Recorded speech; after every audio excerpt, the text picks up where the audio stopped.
दोस्तों, आपको वेलकम कहता हूँ आई फैक्शनर के लर्निंग वीडियो ट्यूटोरियल्स में। आज के वीडियो ट्यूटोरियल में हम इंग्लिश के वर्ड बोन BONE बोन के मीनिंग को समझेंगे, उससे रिलेटेड कुछ सेंटेंसेस बनाएंगे और उन सेंटेंसेस की ट्रांसलेशन करेंगे हिंदी और उर्दू में। तो शुरू करते हैं जी अपना आज का वीडियो ट्यूटोरियल। बोन के स्पेलिंग होते हैं BONE बोन, मतलब होता है हड्डी। ठीक है जी, हड्डी जिस तरह हमारे अंदर हड्डियां होती हैं उसको बोन्स कहेंगे। अब आपको पता है कि कुत्ते जो होते हैं उन्हें हड्डियों से खेलने का बड़ा शौक होता है, तो यहाँ पे हमने जो सेंटेंस बनाया है वो है the dog is playing with a bone, कि कुत्ता जो है वो हड्डी से खेल रहा है। The dog is playing with the bone या विद आ बोन।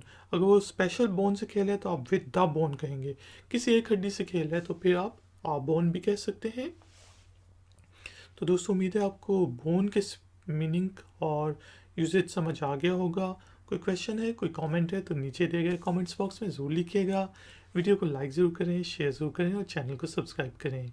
मिलेंगे एक और नए वीडियो ट्यूटोरियल में। Until then, take care, keep learning, keep enjoying. Good day. Like, share, subscribe. iFactner.